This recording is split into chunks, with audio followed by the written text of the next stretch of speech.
One of the finest minds I know, co-founder of the Art Intelligence Agency, professor at the University of Adelaide, and CEO of an array of illustrious companies in the United States.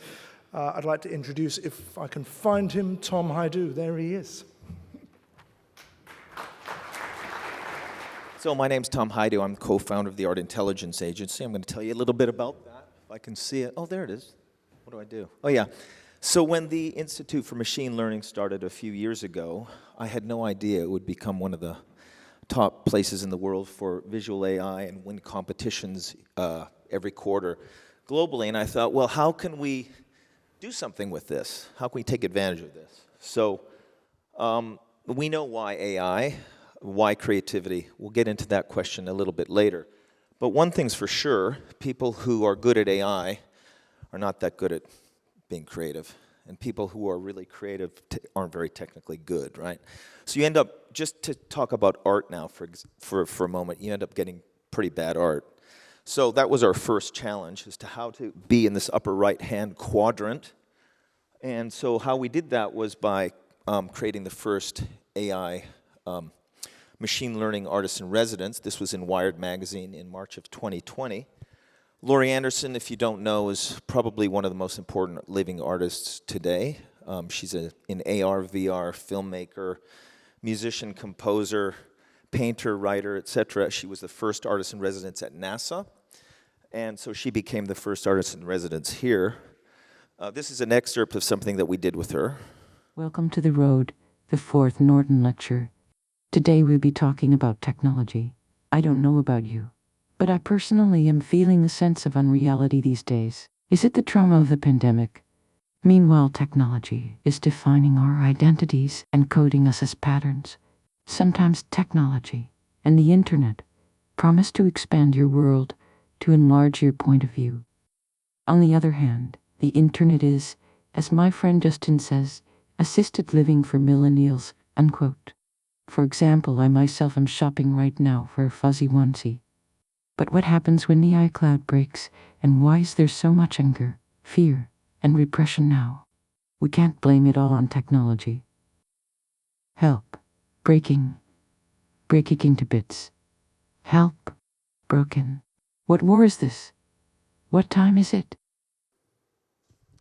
So this started the fourth Norton Lecture of the Norton Lecture series at Harvard University a couple of months ago. This is a list of some of the Norton Lectures in the past. This is arguably the most important series of lectures in the world around humanities and art. And so I think we got off to a good start. The point wasn't to make a perfect deep fake of Laurie Anderson, right? It was to make a very scary version of Laurie Anderson.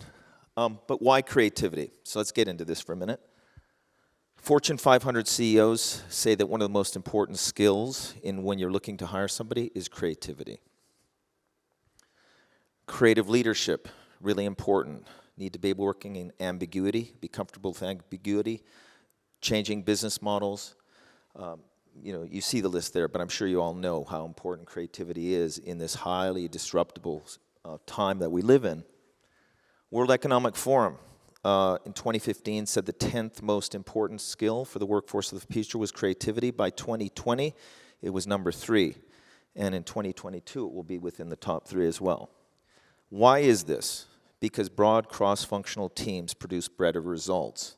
When we hang out with people that we understand, say if we're dealing with strategy, by the time we execute that strategy, we're too late. NASA now has hired 6 artists to get to Mars. VCs and investment banks in California have artists working on their payroll. So we need to learn how to work together to make interesting things. And why is that? Because we're in the 4th Industrial Revolution. Here's a summary of the 4th Industrial Revolution. The Convocation of the Pope in 2005, and then in 2013. So this is another way to look at it. The vertical axis is adoption. The horizontal axis is time. So what you see here is typically it takes about 13 years to adopt a technology, but you can see that time horizon of adoption and the number of innovations are accelerating. So that's a simple way of thinking about the the time that we're in, and that's why it's really important to think big and to think creatively. This is a really good summary. This is a friend of mine's office in Los Angeles. These are 2 portraits by Norman Seeff. After Norman took those 2 portraits, he wrote over Andy Warhol's face, or over his portrait business, and over Steve Jobs' portrait art. So on the one end of the spectrum, yes, we're trying to shape the AI art space. But on the other end of the spectrum, we're really trying to create businesses. We're trying to create innovation, opportunities. So that's really where our focus is going on this axis. So for me, there's not much difference between Uber and Spotify and a piece of art. This is some of the things we've been working on. These will be launched soon. We've got about 20 to 25 interviews which we've conducted with mathematicians, philosophers, ethicists, blind people, all sorts of experts around the world who are thinking about the opportunities around creativity and AI. And we also have started doing some hackathons. Now, the reason why we're doing this is a hackathon that we did last year.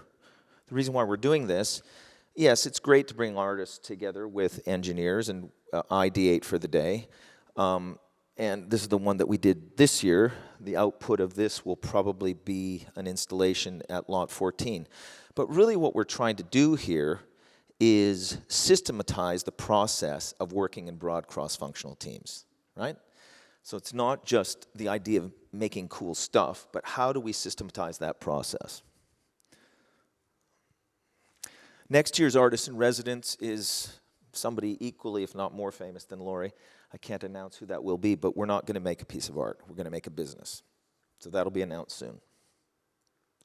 Getting back to Laurie for a minute, this is something that we built for Laurie. It lets you upload an image into the AI, and it'll start to write some lyrics based on analyzing the image in the style of Laurie Anderson. And we also did this text version of not just Laurie Anderson, but also her late husband, Lou Reed. The lyric generator would generate lyrics or prose in the style of Laurie or Lou, or hybridized. In this case, it's some lyrics written by the Lou Reed AI based on some words that are similar to the image detection from the previous example. But Laurie has become really obsessed with this. This is an article that came out in New York Times Magazine a couple of weeks ago. You can look it up on the internet. It's about a 10-page article, and she confesses that she's kind of become obsessed with engaging with the Lou AI. And you can see in the New York Times article, she starts to ask the Lou AI a question, and the output is there. It's published in the New York Times Magazine. The result is on the right-hand side. So I'm just going to finish with this. This is a piece of work that we did with Laurie, which just got launched at the Smithsonian Museum in Washington, D.C. It's going to be on display for the next year. This is an AI Bible. What we did was we input the Aramaic, Greek, and Hebrew translations of the Bible into the AI and combined them with Laurie Anderson's text. And so there's only one copy in the world. This one which is at the Smithsonian, but we just received the only other copy in the world. So here it is. This is the only other AI Bible in the world, and we have it here in Adelaide.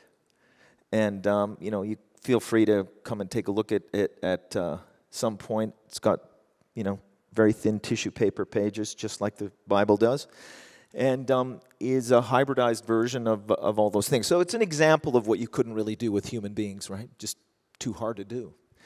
Anyway, that's my short presentation. Feel free to get in touch with me if you're interested, and thank you very much.